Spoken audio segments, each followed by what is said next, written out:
अस्सलाम वालेकुम। मैं 30 साल का हूँ और मैं कराची के एक छोटे से एरिया से बिलोंग करता हूँ। मैं ये आज बात सिर्फ इसलिए शेयर कर रहा हूँ ताकि बाकी मर्द हज़रात इस तरह की हरकतें करने से पहले 10 दफ़ा सोच लें, क्योंकि उनका अंजाम भी ऐसा ही हो सकता है जैसा मेरा हुआ। मेरी शादी को आज 5 साल हो चुके हैं और मेरे अल्हम्दुलिल्लाह 2 बच्चे भी हैं। मेरी वाइफ मुझसे बहुत प्यार करती है और ऑनेस्टली वो मेरा और मेरे बच्चों का बहुत ख्याल रखती है। मैं एक बैंक में जॉब करता हूँ और साथ साथ छोटा सा ऑनलाइन बिजनेस भी रन कर रहा हूँ। अल्हम्दुलिल्लाह ठीक ठाक अर्निंग हो जाती है मेरी। कुछ अर्सा पहले लाइफ ने एक अजीब सा नया मोड़ लिया। शायद तब से मैं काफ़ी बदल चुका हूँ। एक दिन मैं बैंक गया ना, तो देखा मेरी टेबल की साथ वाली टेबल पे ना एक लड़की बैठी हुई है, काम कर रही है। वो काफ़ी अच्छी लग रही थी। मैं अपनी सीट पे बैठा ही था कि कैजुअली मैंने सोचा कि हेलो हाई किया जाए। बस फिर हेलो हाई किया, पता चला कि वो मेरी न्यू कलीग है। और होना क्या था, धीरे धीरे पता ही नहीं चला क्या हो रहा है। बैंक जाना नॉर्मल जॉब वाली बात तो रही नहीं, बस उसे देखना होना था और मिलना होना था। इस चक्करों में बैंक डेली बेसिस पे जाना शुरू कर दिया। सुबह उठता था तो पहला ख्याल भी उसी का आता था, और अगर किसी दिन वो ऑफिस ना आए ना, तो बड़ा ही अजीब सा दिन गुजरता था। समझ नहीं आती थी कि हो क्या रहा है मेरे साथ। और मुझे लगता है शायद वो मेरी क्रश सी बन गई थी, और शायद उसे भी मैं बहुत पसंद था। लेकिन उसे मैंने ये नहीं था बताया कि मैं मैरिड हूँ और मेरे बच्चे भी हैं। खैर फिर हम जॉब के बाद अक्सर बाहर भी मिलते, घूमने फिरने भी जाने लगे। पता नहीं उसके साथ ना एक अलग सी ही फील आने लगती थी। एडवेंचर टाइप जो होता है ना, वो फील होता था। क्योंकि वो मुझसे 6 साल छोटी थी तो काफ़ी अच्छी भी थी, शायद इसीलिए ये सारी फीलिंग्स मेरे अंदर जागी हुई थी। खैर मैं जस्ट यही सोच रहा था कि ना मेरा घर ख़राब हो, ना ही मेरा ये अफेयर ख़त्म होना चाहिए। सच पूछो तो मुझे लगता था कि मैं जो अर्निंग कर रहा हूँ ठीक ठाक सी, इससे मैं दोनों चीज़ों को इजीली मैनेज कर पाऊंगा। बस मैं सुकून से अपनी ज़िंदगी को मज़े में गुजारना चाह रहा था। अफेयर भी मेरा चलता रहे और मेरी वाइफ और मेरे बच्चे भी हैप्पी रहे। लेकिन ये मुझे पता नहीं था कि कितना अरसा ये सब कुछ ऐसे चल सकता है। बस इसी बात को मैं इग्नोर कर रहा था। घर पे भी अब दिल नहीं लगता था मेरा, और वाइफ की भी कंप्लेन स्टार्ट हो गई थी। कभी वो मुझसे पूछती थी इतनी देर कहाँ थे, फ़ोन आपका बिजी क्यों था। अब उसके इन सवालों के जवाब तो मेरे पास थे नहीं, तो मैं हर दफ़ा कोई ना कोई बहाना बना देता था। कभी बिजनेस का कह देना, कभी कह देना कि बैंक के अंदर एक्स्ट्रा काम था। हर बार खैर कुछ ना कुछ कह के मैं उसकी बातों से बचकर निकल जाता था। लेकिन वो कहते हैं ना कि बकरे की माँ कब तक खैर मनाएगी। अब वाइफ की ये कंप्लेंट्स जो हैं वो धीरे धीरे लड़ाइयों में चेंज होना शुरू हो गई, और मैं भी इन सब चीज़ों से ना बहुत फेडअप हो चुका था।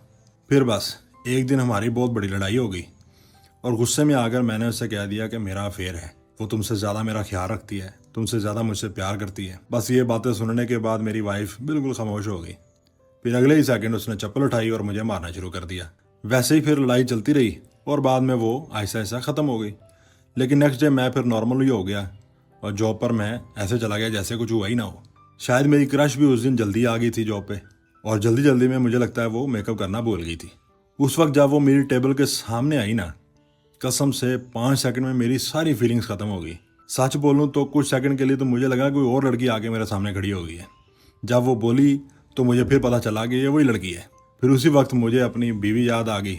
मैं दिल ही दिल में सोचा था, मैं किस फैंटेसी में जी रहा था यार। इससे ज़्यादा प्यारी तो मेरी अपनी वाइफ है। उसने कभी मुझे बुरे वक्त में नहीं छोड़ा, हर मुश्किल में मेरा वो साथ देती रही है, और मैं उसी इंसान को हट कर रहा था।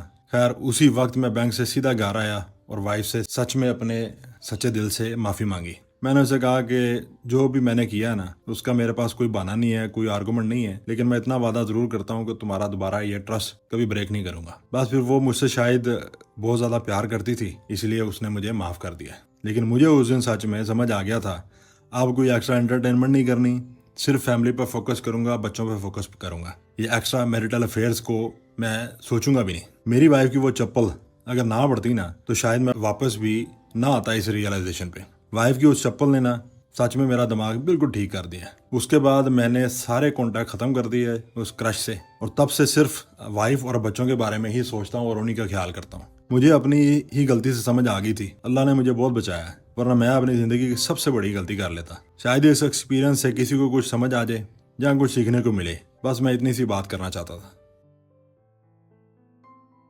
स्टोरी खत्म हो गई है, लेकिन असली डिस्कशन अब स्टार्ट होगी। मेरे आपसे सिर्फ 3 सवाल हैं। क्वेश्चन नंबर 1, अगर आप इस वाइफ की जगह होते तो क्या आप हस्बैंड को माफ़ कर देते। क्वेश्चन नंबर 2, क्या अफेयर के बाद ट्रस्ट करना पॉसिबल होता है। क्वेश्चन नंबर 3, क्या आपको लगता है इस वाइफ ने सही डिसीजन लिया या उनको डिवोर्स देनी चाहिए थी। अब अगर मेरी पर्सनल ओपिनियन की बात करूं मैं, तो मेरे ख्याल में इंसान से गलती हो सकती है, लेकिन हर गलती माफ़ नहीं होती। अगर किसी को सेकंड चांस मिल जाए तो उसे उस ट्रस्ट की कदर करनी चाहिए। सो माय फ्रेंड्स, अब मैं चाहता हूं कि आप मेरे इन 3 सवालों के कमेंट्स में ज़रूर जवाब दें। हो सकता है आपकी एक एडवाइस किसी की ज़िंदगी बदल दे। अब अगर आप भी अपनी real life story, personal experience या लाइफ प्रॉब्लम शेयर करना चाहते हैं तो मुझे वॉइस नोट व्हाट्सएप के ज़रिए या ईमेल के ज़रिए भेज सकते हैं। हो सकता है अगले वॉइस एपिसोड में मैं आप ही की स्टोरी को फीचर करूं। वीडियो पसंद आई हो तो ज़रूर लाइक कीजिएगा, चैनल को सब्सक्राइब कर लें और बेल आइकन दबाना मत भूलिएगा। मैं आपको मिलता हूं नेक्स्ट वॉइस एपिसोड के अंदर। तब तक के लिए अल्लाह हाफिज़।